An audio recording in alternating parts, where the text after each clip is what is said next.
Vision politics తో దేశంలో చరిత్ర సృష్టించిన నాయకుడు చంద్రబాబు.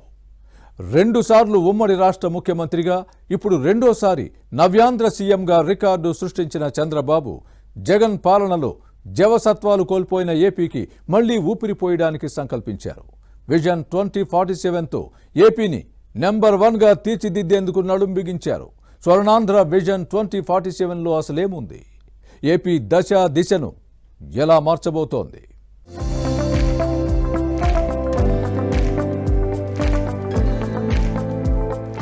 తన రాజకీయ చాణక్యంతో జాతీయ స్థాయిలో రాజకీయ నాయకులకు స్ఫూర్తిగా నిలిచిన చంద్రబాబు మరోసారి తనదైన ముద్రను చూపించేందుకు సిద్ధమయ్యారు.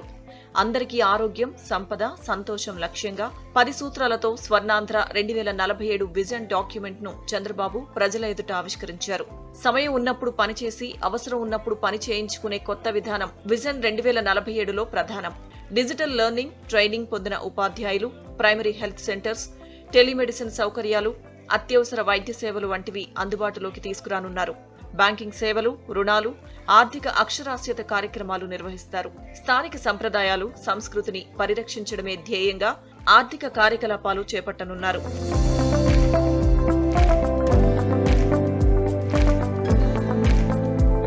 అందరికీ ఆరోగ్యం, సంపద, సంతోషం ఇవ్వడమే స్వర్ణాంధ్ర విజన్ 2047 లక్ష్యమని ముఖ్యమంత్రి చంద్రబాబు స్పష్టం చేశారు.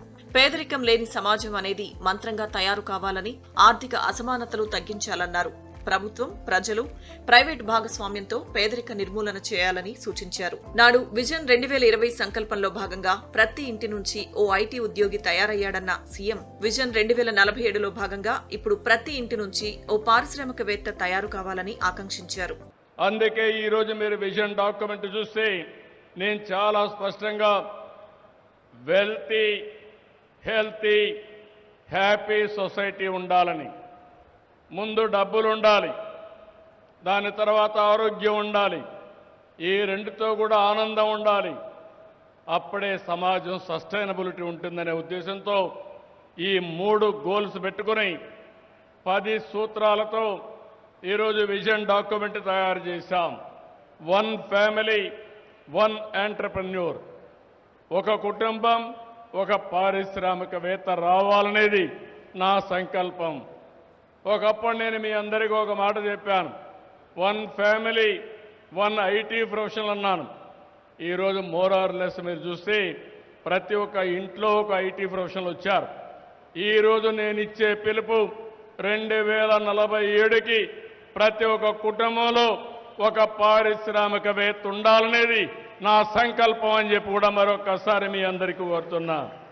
విజన్ 2047లో భాగంగా పరిశ్రమల ఏర్పాటును ప్రోత్సహిస్తూ నాణ్యత కలిగిన ఉద్యోగాలు ఇప్పించే దిశగా కృషి చేయనున్నారు. పేదరికం లేని సమాజం కోసం ఇంటి స్థలం, మంచినీరు, 24 గంటల విద్యుత్, వంట గ్యాస్, మరుగుదొడ్లు, మురుగునీటి పారుదల సౌకర్యం, solar roof top, digital connectivity, రాయితీపై సౌర విద్యుత్ వంటి అనేక సౌకర్యాలు కల్పిస్తారు. అటు విజన్ 2047లో భాగంగా మహిళలకు అధిక అవకాశాలు కల్పిస్తారు. ఇంటి నుంచే పని చేసుకుని ఆదాయం పొందే విధానాన్ని అందుబాటులోకి తెస్తారు. సీనియర్ సిటిజన్స్ కు పొదుపు సంఘాలు ఏర్పాటు చేస్తారు. పర్యాటక ఆదాయాన్ని 4% నుంచి 20%కి పెంచాలని లక్ష్యంగా నిర్ణయించుకున్నారు. ఉపాధి, ఉద్యోగాలకు పారిశ్రామిక పార్కులు, టౌన్షిప్స్ ఏర్పాటు చేయనున్నారు. గ్రామాలు, పట్టణాలు, నగరాల్లో ప్రపంచ స్థాయి పారిశ్రామిక పార్కులు అందుబాటులోకి తీసుకురానున్నారు. ప్రకృతి సేద్యం ద్వారా వ్యవసాయ ఖర్చుల తగ్గింపు, భూమి సారం పెంపు, పంటల మార్పిడి, అధిక విలువ కలిగిన పంటల సాగు, ఆక్వా క్లస్టర్ల ఏర్పాటు, వ్యవసాయంలో సౌర విద్యుత్ వినియోగం, ఈ ట్రాక్టర్ల వాడకం, ఆర్టిఫిషియల్ ఇంటెలిజెన్స్, ఐఓటీ, డ్రోన్లు, రోబోటిక్స్, చీడపీడల గుర్తింపు, నియంత్రణకు ఉపగ్రహ సాంకేతికతకు ప్రాధాన్యమిస్తారు. ఆక్వాతో పాటు మామిడి, అరటి, మిరప, కాఫీ, పామోలిన్, సుగంధ ద్రవ్యాల పంటలకు స్పెషల్ హబ్లు ఏర్పాటు చేయనున్నారు. రైతు ఆదాయం పెరిగి గౌరవంగా జీవించాలన్నదే లక్ష్యంగా వ్యవసాయంలో సాంకేతికతను విజన్ 2047లో భాగంగా ప్రోత్సహించనున్నారు. ఏపీలో తయారయ్యే ప్రతి వస్తువుకు అదనపు విలువ జోడించనున్నారు. దానికి గ్లోబల్ బ్రాండ్ సృష్టించి జాతీయ, అంతర్జాతీయ స్థాయిలో ప్రమోట్ చేయడమే లక్ష్యంగా ప్రోత్సాహకాలిస్తారు. మానసిక ఉల్లాసం కావాలన్నా, ఆరోగ్యంగా ఉండాలన్నా స్వచ్ఛాంధ్ర ఎంతో ముఖ్యమనే లక్ష్యాన్ని నిర్దేశించుకోనున్నారు. శాటిలైట్, డ్రోన్, సీసీటీవీ, ఐఓటీ ద్వారా రియల్ టైం డేటా తీసుకునే వెసులుబాటు కల్పిస్తారు.